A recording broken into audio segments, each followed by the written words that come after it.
Hello everyone, very good morning. இன்றைக்கி காலையில் June மாதம் 14ஆம் தேதி 2020 வருஷம் உங்கள் யாவரையும் இந்த வீடியோ மூலமாக சந்திக்கிறதுல ரொம்ப சந்தோஷப்படுறேன்.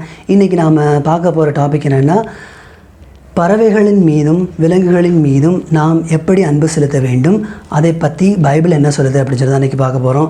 இந்த பறவைகள் மற்றும் விலங்குகள் அப்படின்னு ஒரு டாபிக் எடுத்த உடனே எனக்கு நாங்கள் ஸ்கூலில் ஒரு ஷேர் பண்ணிக்கிற ஒரு நகைச்சுவை கதை தான் ஞாபகம் வருது. அந்த காலத்தில் ஒரு மிகப்பெரிய நகைச்சுவையாக இருந்துச்சு. இப்போல்லாம் அதை யோசித்து பார்க்கும்போது அதுக்கு சிரிப்பே வராது. ரூபன் ஒரு பையன் இருக்கான்னு வச்சுக்கோங்களேன். அந்த பையன் இவ்வளோ பெரிய ஒரு பாம்பை அடிச்சு கொண்டுட்டான் அப்படின்னு சொன்னால், அடுத்த கிளாஸுக்கு அதே செய்தி போகும்போது, நம்ம ரூபன் இருக்கான்ல, 9th கிளாஸ் படிக்கிறான்ல, அவன் இவ்வளோ பெரிய பாம்பை அடித்து கொண்டுட்டான் அப்படின்னு கதை போகும். அதுக்கு அடுத்த ஸ்கூலுக்கு போகும்போது, நம்ம ஸ்கூல் பையன் இருக்கான்ல ரூபன், அவன் இவ்வளோ பெரிய பாம்பை அடித்து கொண்டுட்டான் அப்படின்னு போகும். அடுத்து ஸ்கூல்லாம் தாண்டி மக்கள் மத்தியில் போகும்போது அந்த கதை எப்படி போகும் அப்படின்னு சொன்னால், நம்ம ஏட்டு அந்தோணிசாமியோட பையன் ரூபன் இருக்கான்ல, அவன் கை பெருசு ஒரு பாம்பை தனியால் அடித்து கொண்டுட்டான் அப்படின்னு சொல்லுவாங்க. அது அடுத்த தெருவுக்கு போகும்போது நம்ம ரூபன் இருக்கான்ல, அவன் என் தொட பெருசு அவ்வளோ பெரிய ஒரு அனகோண்டாவை தனியாக அடித்து கொண்டுட்டான் அப்படின்னு கதை போய்கிட்டே இருக்கும். இது மாதிரி கதை ஒவ்வொரு இடத்துக்கும் ட்ராவல் பண்ணி போய்கிட்டே இருக்கும். இதுலேருந்து என்ன சொல்ல வரேன் அப்படின்னு சொன்னால், ஒரு நியூஸ் இல்லை ஒரு செய்தி நம்மளுக்கு கிடைக்கும்போது அது மேலும் மேலும் பரவ அதனுடைய ஆழமும் அதனுடைய அகலமும் அதனுடைய வீரியமும் அதிகரிச்சுட்டே தான் போகும். இந்த கதை ஏன் சொல்கிறேன் அப்படின்னு சொன்னால், கேரளா மாநிலத்தில் மே மாதம் 27ஆம் தேதி ஒரு யானை அநியாயமாக செத்துருச்சு. ஒரு அனாசி பழத்துக்குள்ளே வெடிகுண்டு வச்சு ட்ராப்பாக வச்சுருந்த ஒரு அனாசி பழத்தை எடுத்து சாப்பிட்டு அந்த யானை இறந்துருச்சு அப்படின்னு சொல்லி நம்மளுக்கு நியூஸ் தெரியும். அதனுடைய டீட்டெயிலான ஸ்டோரி நான் சொல்ல விரும்பலை. ஏன்னா நீங்கள் எல்லாருமே நியூஸ் பேப்பர், நியூஸில், ஃபேஸ்புக்கில் எல்லாத்துலேயுமே படிச்சிருப்பீங்க. இது ப்ரிடாமினெண்ட்டாக எதுக்கு வச்சுருக்காங்க அப்படின்னு சொன்னால், காட்டு பன்றிகளை விரட்டுறதுக்காக வச்சுருக்காங்க. கவர்மெண்ட் இப்போ என்ன சொல்லுது அப்படின்னு சொன்னால், அது அன்னாசி பழம் இல்லை, தேங்காய்க்குள்ளே வச்சுருந்துருக்காங்க. தேங்காய்க்குள்ளே ஒரு வெடிப்பொருளை வச்சுருக்காங்க. காட்டு பன்றி விளை நிலங்களுக்குள்ள சேதத்தை ஏற்படுத்தாமல் விரட்டுறதுக்காக வச்சுருக்காங்க அப்படின்னு சொல்கிறாங்க. ஆனால் சட்டம் என்ன சொல்லுது அப்படின்னு சொன்னால், இன்டர்நெட்டில் தான் படித்தேன், உண்மையான ஜிஓ இருக்கா என்னன்னு தெரியல. இன்டர்நெட் பிரகாரம் சட்டம் என்ன சொல்லுது அப்படின்னு சொன்னால், காட்டுப்பன்றிகளை சுட்டு விரட்டுறதுக்கு நமக்கு அனுமதி இருக்குது அப்படின்னு தான் சொல்கிறதாங்க. ஆனால் இதெல்லாம் அலசி ஆராயும் போது, பன்னிக்கு ஒரு நியாயம், யானைக்கு ஒரு நியாயம், நம்ம வீட்டில் கிச்சனில் கொதிக்கிற சிக்கனுக்கு ஒரு நியாயம், கிச்சனில் கொதிக்கிற மட்டனுக்கு ஒரு நியாயம் அப்படின்னு தான் இருக்குது. நம்ம ஒவ்வொரு விலங்கையும் வித்தியாசமாக பார்க்குறோமா. எனக்கு நாய் பிடிக்கும் அப்படிங்கிறதுனால நாய்க்கு எந்த அநியாயம் நடந்தாலும் நான் எனது குரலை உறுதியாக உயர்த்துவேன் அப்படின்னு சொல்கிறோமா. எனக்கு பன்னி பிடிக்காது, அதனால் அதை சுட்டு கொண்டா எனக்கு என்ன, தேங்காய்க்குள்ளே வெடிமருந்து வச்சு கொண்டா எனக்கு என்ன, அன்னாசி பழத்துக்குள்ளே வெடிமருந்து வச்சு கொண்டா எனக்கு என்ன அப்படின்னு சொல்கிறோமா. இல்லை, அந்த விவசாயியோட சைட்லேருந்து பார்க்கணும் இல்லையா. அவனோட எமோஷனை இன்வெஸ்ட் பண்ணுறான், அவனோட மணியை இன்வெஸ்ட் பண்ணுறான், அவனுடைய முயற்சியை இன்வெஸ்ட் பண்ணுறான், அவனுடைய உழைப்பை இன்வெஸ்ட் பண்ணுறான், அவனுடைய வேர்வையை இன்வெஸ்ட் பண்ணி அவ்வளோ பெரிய பயிரை விளைவிக்கும் போது ஒரு பன்னி சேதப்படுச்சு அப்படின்னு சொன்னால் அவனுக்கும் கோபம் வரும். இதில் யாருக்கு நியாயம், யார் சைடில் அநியாயம் இருக்குது அப்படின்னு நம்ம ஜட்ஜ் பண்ண முடியாது. ஆனால் ஒரு சிவிலைஸ்டு வேயாக அந்த யானைகளையும் அந்த பன்றிகளையும் கொலை பண்ணாமல் ஒரு வேலி அடைக்கிறதோ, எந்தெந்த விதமான வேலி அடைக்கலாம் அப்படின்னு சொல்லி ஒரு சிவிலைஸ்டு முறையாக நாம் ஒரு கம்யூனிட்டியாக, ஒரு சமுதாயமாக, ஒரு அரசாங்கமாக முன் அதுக்கு ஒரு விடை கண்டுபிடிக்க வேண்டும். இந்த மாதிரியான சூழ்நிலையில் பைபிள் எப்படி மிருகங்களையும் பறவைகளையும் அன்பு செலுத்த வேண்டும், எந்த விதமான ஸ்டேட்டஸ் அவங்களுக்கு கொடுத்துருக்காங்க அப்படின்னு சொல்லி நம்ம இன்றைக்கி பார்க்கலாம். முதலாவது ஆதியாகமத்தில் பார்க்கும்போது இந்த பாயிண்டை கண்டிப்பாக சொல்லியே ஆகணும். மனுஷங்களை படைத்த அதே விதத்தில் தான் பறவைகளையும் விலங்குகளையும் படைச்சிறாரு. அதே மாதிரி மனுஷனை படைத்த பிறகு மனிதனை படைத்தது நல்லது என்று கண்டார் அப்படின்னு சொல்லி வசனம் இருக்குது. அதே வசனம் தான் மிருகங்களுக்கும் பறவைகளுக்கும். அதெல்லாம் படித்த உடனே அவர் சொன்ன வார்த்தைகள் நல்லது என்று கண்டார் அப்படின்னு தான் இருக்குது. ஸோ கடவுளுக்கு பறவைகள், விலங்குகள், மனிதர்கள் அப்படின்னு சொல்லி எந்த விதமான ஜீவராசிக்கும் ஒரு வித்தியாசம் கிடையாது. ஆனால் மனிதர்களுக்கு ஒரு ஸ்பெஷாலிட்டி இருக்குது. என்ன ஸ்பெஷாலிட்டி அப்படின்னு சொன்னால், கடவுள் மனிதனை படைக்கும்போது அவருடைய சாயலாக படைத்தார். அந்த ஒரே ஒரு எக்ஸ்ட்ரா பெனிஃபிட்ஸ் இருக்குது. இந்த எக்ஸ்ட்ரா பெனிஃபிட்ஸ்னால நம்மளுக்கு என்னென்ன ப்ரிவிலேஜஸ் இருக்குது, இந்த எக்ஸ்ட்ரா ப்ரிவிலேஜஸ் நம்மளுக்கு இருக்கிறதுனால அந்த பறவைகளுக்கும் விலங்குகளுக்கும் மதிப்பே இல்லை, தே ஹாவ் நோ வேல்யூ அப்படின்னு சொல்லிடக்கூடாது இல்லையா? அதையும் வந்து எந்த விதமான வழிமுறைகளை வந்து பைபிள் நம்மளுக்கு சொல்லுது அப்படின்னு சொல்லி இன்றைக்கி பார்க்கலாம். நோவாவோட பேழை, ஒரு உலகத்தையே அழிக்கிறது மாதிரி ஒரு பெரிய வெள்ளம் வந்துச்சு. அந்த வெள்ளம் வந்து கடவுள் கொடுக்கும்போது கடவுள் தான் வந்து நோவாவுக்கு சொல்கிறாரு, நீ வந்து உன் குடும்பத்தில் உள்ள மக்களெல்லாம் வந்து அந்த பேழைக்குள்ளே அனுப்பிடு, அதே மாதிரி ஜோடி ஜோடியாக இந்தந்த மிருகங்களெல்லாம் அனுப்பிடு, இந்தந்த பறவைகளெல்லாம் வந்து பேழைக்குள்ளே அனுப்பிடு அப்படின்னு சொல்கிறாரு. ஸோ அங்கே வந்து கடவுள் வந்து மனிதர்களையும் பறவைகளையும் விலங்குகளையும் ஒரே விதமாக ஏற்றுக்கொள்கின்றார். He accepts everything as equal as a human being. அப்புறம் வந்து கடவுள் வந்து பறவைகளுடனும் மிருகங்களுடனும் ஒரு கம்யூனிகேஷனை எஸ்டாப்ளிஷ் பண்ணிக்கிட்டே தான் இருந்திருக்காரு. பல்வேறு இடங்களில் நம்ம பழைய ஏற்பாட்டில் பார்க்கலாம். கழுதை கூட பேசுகிறாரு, காகங்கள் கூட பேசி, எலியா வந்து பசியோட ஒரு வனாந்திரத்தில் இருக்கும்போது காகங்களுக்கு வந்து கமாண்ட் கொடுத்து இந்த உணவை கொண்டு போய் எலியாவுக்கு கொடு, போஜனம் கொடு அப்படின்னு சொல்லி காக்காவை அனுப்புகிறாரு. இந்த மாதிரி காகம், கழுதை அப்படின்னு சொல்லிட்டு மனிதர்கள் கூட நம்ம கூட எப்படி கம்யூனிகேட் பண்ணுறாரோ அதே மாதிரி விலங்குகளுடனும் பறவைகளுடனும் கம்யூனிகேஷன் ஏற்படுத்தி கொண்டே தான் இருந்திருக்கின்றார் கடவுள். மிருகங்களையும் மனிதர்களையும் நாம் ஒப்பிட்டு பார்க்கின்ற இந்த நேரத்தில் நாம் வந்து ஒன்று தெரிஞ்சுக்கிடணும், நம்மளே மாதிரி பறவைகளுக்கும் விலங்குகளுக்கும் சிந்திக்க தெரியாது, மாரல் டெசிஷன் எடுக்க தெரியாது, இது ரைட்டு இது தப்பு அப்படின்னு சொல்லி அவங்களுக்கு வந்து ஒரு டெசிஷன் மேக்கிங் பவர்லாம் கிடையாது. அப்படி இந்த ரெண்டு கெப்பாசிட்டியும் இல்லைங்கிறதுனால பறவைகளும் விலங்குகளும் பாவம் பண்ணுவதில்லை. ஆனால் நாம் வந்து டெய்லி பாவம் பண்ணிட்டு தான் இருக்கோம். பறவைகளுக்கும் விலங்குகளுக்கும் மனிதர்களுக்கும் உள்ள பெரிய வித்தியாசம் என்ன அப்படின்னு சொன்னால், நாமெல்லாம் வந்து பாவம் பண்ணுறோம், அவங்களாம் வந்து பாவம் பண்ணுறது இல்லை. இயேசு கிறிஸ்து வந்து ஒரு இடத்துல வந்து பறவைகளை பார்க்கிலும் குருவிகளை பார்க்கிலும் மனிதர்கள் நீங்கள் வந்து விசேஷித்தவர்கள் அப்படின்னு சொல்கிறாரு. அப்படி சொல்கிறதுனால மனிதர்கள்லாம் வந்து ரொம்ப பெரியவங்க, ரொம்ப விசேஷமானவங்க, பறவைகளுக்கும் மிருகங்களுக்கும் உரிய உயிர்களுக்குரிய ப்ராப்பர் மரியாதை வேல்யூ கொடுக்கணும் அவசியம் இல்லை அப்படின்னு அர்த்தம் இல்லை. கடவுளுடைய சாயலாக நாம் படைக்கப்பட்ட ஒரே ஒரு காரணத்தினால் பறவைகள் விலங்குகளை காட்டிலும் நம்மளுக்கு வந்து நிறைய ப்ரிவிலேஜஸ் இருக்குது. அதுக்காக விலங்குகளையும் பறவைகளையும் தப்பாக நடத்தக்கூடாது, அதுக்கு வேல்யூவே இல்லை அப்படின்னு சொல்லியும் நடத்தக்கூடாது. எனக்கு எங்கள் வீட்டில் நான் வளர்க்குன்ற நாய் வந்து ஷேடோ, இல்லைன்னா என்னோடய நாய் பேர் வந்து ப்ரௌனி. இதே நாய் வந்து இதே பூனை வந்து நான் பரலோகத்துக்கு போகும்போது அந்த பரலோகத்தில் இருக்குமா இல்லையா அப்படிங்கிறது ஒரு முக்கியமான ஒரு சிந்தனை.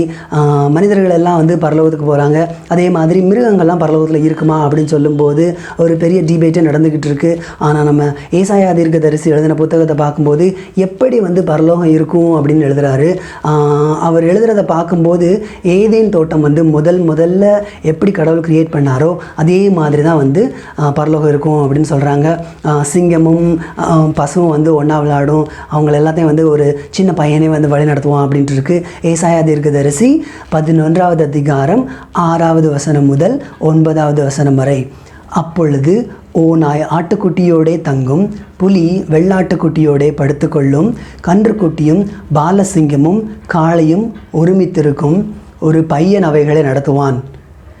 பசுவும் கரடியும் கூடி மேயும், அவைகளின் குட்டிகள் ஒருமித்து படுத்துக்கொள்ளும். சிங்கம் மாட்டை போல் வைக்கோல் தின்னும், பால் குடிக்கும் குழந்தை விரியன் பாம்பு வலையின் மேல் விளையாடும். பால் மறந்த பிள்ளை கட்டுவிரியன் புற்றிலே தன் கையை வைக்கும். என் பரிசுத்த பர்வதம் எங்கும் தீங்கு செய்வாருமில்லை, கேடு செய்வாருமில்லை. சமுத்திரம் ஜலத்தினால் நிறைந்திருக்கிறது போல பூமி கர்த்தரை அறிகிற அறிவினால் நிறைந்திருக்கும்.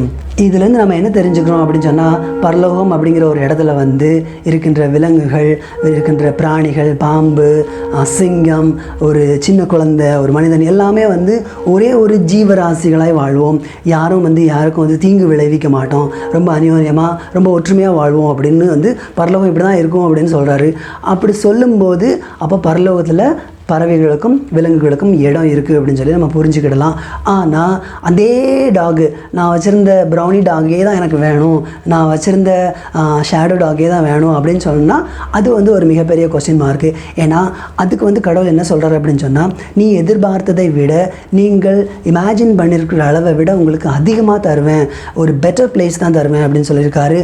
அப்போ இந்த பரலோகம் இப்படி தான் இருக்கணும் அப்படின்னு சொல்லி நம்ம எதிர்பார்க்கின்ற நேரத்தில் நம்மளுக்கு வந்து பைபிள் என்ன சொல்லுது அப்படின்னு சொல்லி பார்க்கும்போது ஒரு 3 காரியம் சொல்லுது. அதில் 3 காரியத்தில் முதலாவது காரியம் என்னன்னு சொன்னால், நம்மளுடைய எதிர்பார்ப்புக்கு ஏற்ப வந்து பரலோகம் இருக்கணும், நாம் திங்க் பண்ணுற மாதிரி நம்மளுடைய டிசைன் பிரகாரம் தான் பரலோகம் இருக்கணும் அப்படின்னு சொல்லி எதிர்பார்க்கக்கூடாது.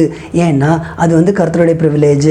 நீ எதிர்பார்க்குறதுக்கு அதிகமாகவே வந்து நான் உனக்கு தந்துடுவேன் அப்படின்னு சொல்கிற வேளையில் நம்ம வந்து என்னோட ப்ரௌனி டாகே தான் அங்கே வேணும், என்னோட வீடு எங்கே பூனேல எப்படி இருக்கோ இல்லை தமிழ்நாட்டில் எப்படி இருக்கோ அதே மாதிரி எனக்கும் மேலே ஒரு வீடு வேணும் அப்படின்லாம் நம்ம எதிர்பார்க்க முடியாது. ஏன்னா டிசைனர் வந்து ரொம்ப டிஃப்ரெண்ட். அதுக்கு வந்து ஒரு வசனம் இருக்குது. ஏசாயா தீர்க்கதரிசி 65வது அதிகாரம் 17வது வசனமும் 18வது வசனமும். இதோ நான் புதிய வானத்தையும் புதிய பூமியையும் சிருஷ்டிக்கிறேன், முந்தினவைகள் இனி நினைக்கப்படுவதுமில்லை, மனதிலே தோன்றுவதுமில்லை.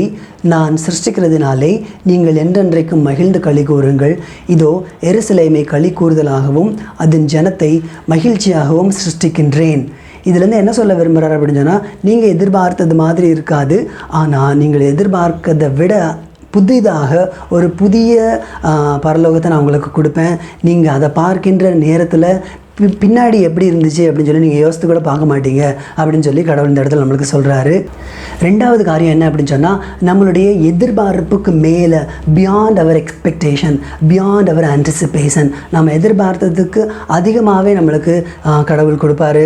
நாம் வந்து எந்த அளவுக்கு இமேஜின் பண்ணி வச்சுருக்கோமோ, இப்படி தான் பரலோகம் இருக்கணும் அப்படின்னு சொல்லிட்டு எப்படி இருக்கணும்னு இமேஜின் பண்ணி வச்சுருக்கோமோ, திங்க் பண்ணி வச்சுருக்கோமோ, அதை விட நல்லாவே அதை விட அதிகமாகவே நம்மளுக்கு கடவுள் கொடுப்பாரு. 1 கொரிந்தியர் 2வது அதிகாரம் 9வது வசனம். தேவன் தம்மில் அன்பு கூறுகிறவர்களுக்கு ஆயத்தம் பண்ணினவைகளை கண் காணவும் இல்லை, காது கேட்கவும் இல்லை, அவைகள் மனுஷனுடைய இருதயத்தில் தோன்றவும் இல்லை.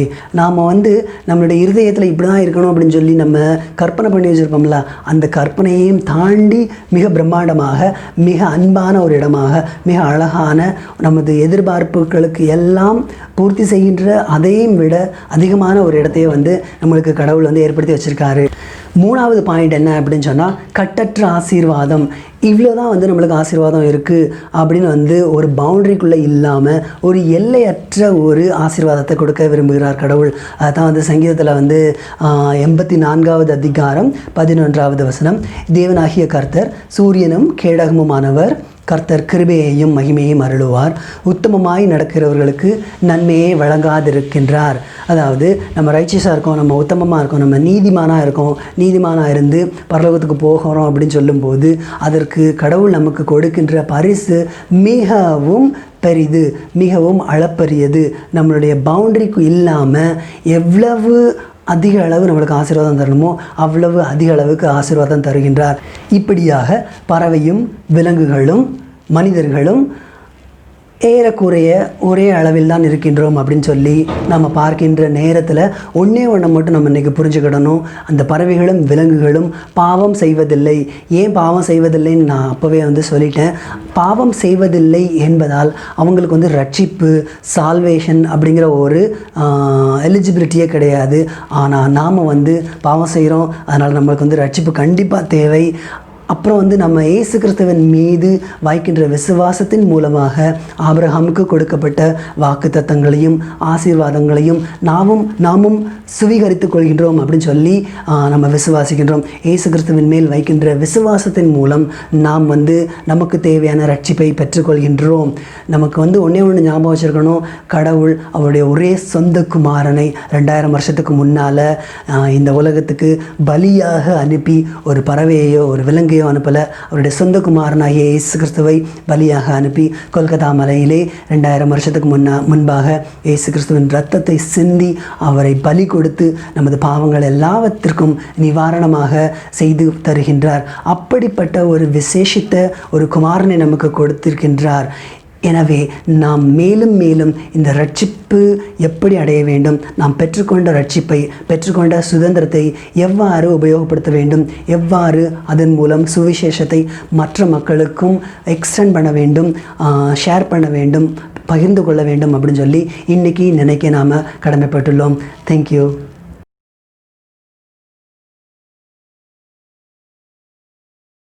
Hello everyone, very good morning. Today I'm very glad to meet you all over this video. Today's topic is animals and bats. how Bible is treating animals and birds. This is what we are going to discuss.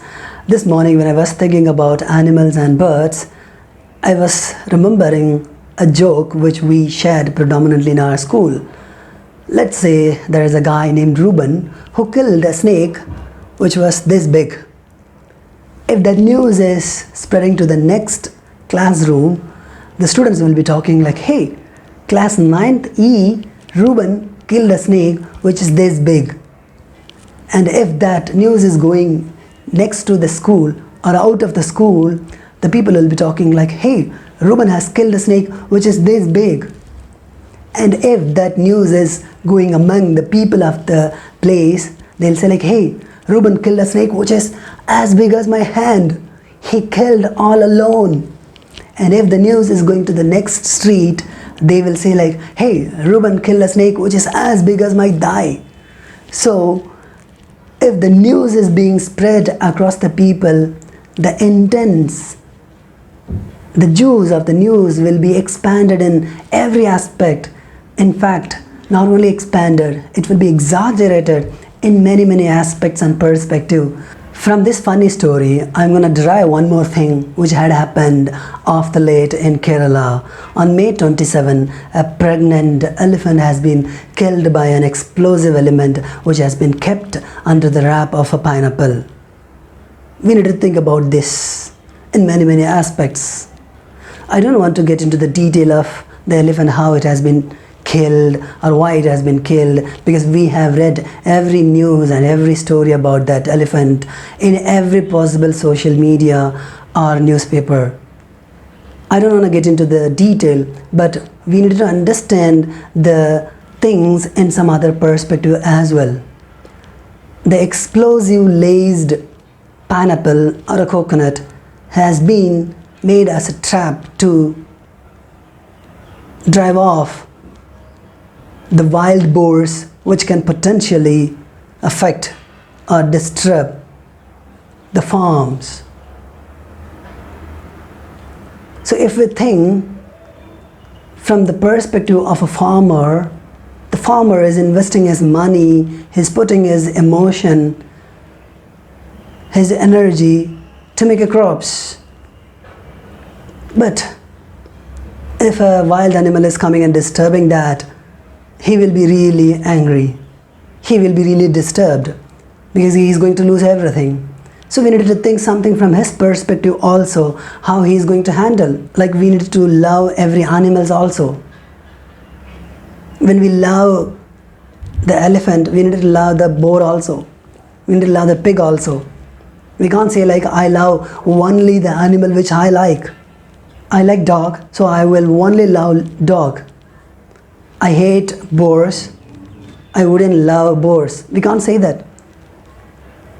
Both are lives. So what can we do? For this boar and elephant, we need to find a civilized way to drive them off from the farms. I read it in Google that there is a law in Kerala that we can shoot and drive off the wild animals if they are coming to disturb our farms. I'm not sure whether it is a truth or not, but there are some laws like that. But still, I would say like these are the things that are very brutal. Still, we need to find some civilized way to do that. Okay, let's look at animals and birds in a biblical way. God has created a human being the same way He has created animals and birds. After making human, God said, I find it good. The same way, God is telling for animals and birds as well that He finds them good. So in fact, we can come to a conclusion that God is treating human being and animals and birds as equal as everyone else. But God made human being in His image. So we have some more extra privilege. We have sixth sense. We can think. We can make some moral decisions. In many aspects, we are better than birds and animals. It doesn't mean that we can give no value to them. It doesn't mean that we can kill them. It doesn't mean that we should not love them. We should love them because God is loving them. If you take the example how God was telling to Noah that he should include birds and animals into his ship. When God was telling Noah that he is going to destroy the whole world by a big flood, he was telling Noah, make a ship and put your whole family into it, and along with some animals and birds. Meaning that God is accepting the animals and birds also as equal as human being. In fact, if we are not accepting animals and birds, we should understand that we are animals and birds for God. When God is accepting us, when God is accepting animals and birds, why shouldn't we accept animals and birds? And God is making a communication with birds and animals also, like the way that He is establishing a communication with us. In fact, if you take a life of Elijah, he was so hungry in a desert, and God commanded a raven to send him food. In the same way, in Old Testament, God was talking to a donkey also. A number of examples, God was making a communication with animals and birds, meaning that He is valuing them also. Let's see what Jesus Christ is telling about birds. He was telling, like you human beings are special than the sparrow. It doesn't mean that He is giving no value to the birds and animals. He is treating them also well. Obviously, we are better than birds and animals, but there is a command that we should love the birds and animals also as equal as a co-human being. Let's get into the sin factor. We are sinning every day. We are sinning every morning. Can birds and animals sin? It's a big question mark. And Bible clearly says that birds and animals cannot think for themselves. They cannot make a moral decision. Say they don't sin, meaning that they don't have the privilege to come into the salvation. The same way that we are talking about salvation, freedom, because we are eligible, because we make a sin, and on top of that we are in His image. I have got a question from a baby girl. She was having a dog, and then she was asking me like, when I go to heaven, will my dog also will come along with me? That was a big surprise. So I went back to Bible and I was reading a lot of article. Do we have a space in heaven for animals and birds? I was ruminating this question over and over. Isaiah chapter 11 verse 6 from 9. The wolf will live with the lamb. The leopard will lie down with the goat. The calf and the lion and the yearling, meaning lion will feed together with goat and calf, and a little child will lead them. The cow will feed them, the bear, their young will lie down together, and the lion will eat straw like ox. The infant will play near the cobra's den, and the young child will put its hand into the viper's nest. They will neither harm nor destroy on all my holy mountain, for the earth will be filled with the knowledge of the Lord as the waters cover the sea. Like Isaiah is telling, like, the heaven will be filled with animals. When I was thinking about this in the morning, I came to a conclusion. When God made Eden garden, He was imitating heaven. He made a replica of a heaven in Eden garden, where human being, snakes, lion, ox, cow, everything was living together. So we can come to a conclusion, the heaven will have animals and birds. But the big question is like, will my same dog, the dog named Shadow or the dog named Brownie, will be there with me or not? For that, God is giving me answer in 3 verses. Number one verse, I'm going to read it from Isaiah chapter 65, 17. I'm going to read it from NKJV version. For behold, I create new heavens and a new earth, and the former shall not be remembered or come to mind. God is telling like the design of the heaven, or how the design will look like, or how a heaven will look like, or how many people will be there, or the animals or bats, how am I gonna take care of those things? Please do not worry about those things. He is telling this is his job. We don't have to worry about that one. This is the first point. The second point that I got it like, it's beyond our imagination.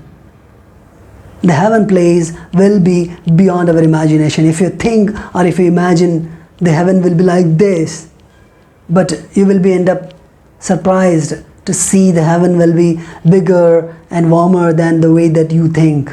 I'm going to read 1 Corinthians chapter 2 verse 9. Eye has not seen, nor ear heard, nor have entered into the heart of man the things which God has prepared for those who love him. So he is telling that he has prepared a better place for the people who love him. So it will be beyond your imagination. It will be beyond what you have heard. It will be beyond what we have seen so far. The third point, boundless blessing. I'm going to read a verse from Psalm chapter 84 verse 1. No good thing will he withhold from those who walk uprightly. Meaning that he is not going to say no for any good thing. He will be giving you every good thing. So if we are being righteous, if we are called to the heaven, we deserve the better thing. And God is telling like, I'm not going to say for anything. I'm going to say yes for every good thing. So when we come to a conclusion, the heaven will be as equal as the garden which God made initially. When we come to the understanding the heaven will be having an animal and birds, we should really understand and realize only one thing, that animals and birds don't sin, but we sin. Animals and birds don't sin because they cannot think, they cannot take moral decision, so they do not have the privilege to get into the salvation, but we do. As a human being, we need the forgiveness. We need to wipe off our sins. And we need to strongly have our faith on Jesus Christ. If we strongly believe in Jesus Christ, we can inherit the blessings and covenant which has been given to Abraham. Through Jesus Christ, we are all becoming the sons and daughters of Abraham to inherit all the blessings from God. To get this salvation, God paid a big price. He sent his one and only son. He didn't send a bird, he didn't send an animal, but he has sent his only one son as a sacrifice. Jesus Christ died on the cross 2000 years back for your sin, for my sin, that he is still wanting to make or establish a communication or a relationship with us. We know this very well from the Bible, that Jesus Christ shed his blood for us. And are we ready for making a communication or a relationship with Jesus Christ? Are we ready to believe in him? Are you ready to put our faith in him? Let's pray. Father, thank you so much, Jesus Christ. Thank you so much for the verse and the message that you have given us this morning, Jesus Christ. But we are understanding the fact that the animals and birds also will be along with us in the heaven. But they don't sin. They don't need a salvation. But we do sin every day, Jesus Christ. Continuously we do sin. Constantly we do sin. Although we know that we have been forgiven, we have been given a salvation, but still we do sin, Jesus Christ. Would you please again forgive our sins? That we do strongly believe in that your blood which has been shed on the cross is wiping off all the sins that we have done. We have committed great sins, but the great sins has been wiped off by your blood on the cross, Jesus Christ. Extend your salvation to us still, Jesus Christ. Bless us, guide us. In Jesus' most precious name I pray. Amen. Thank you so much.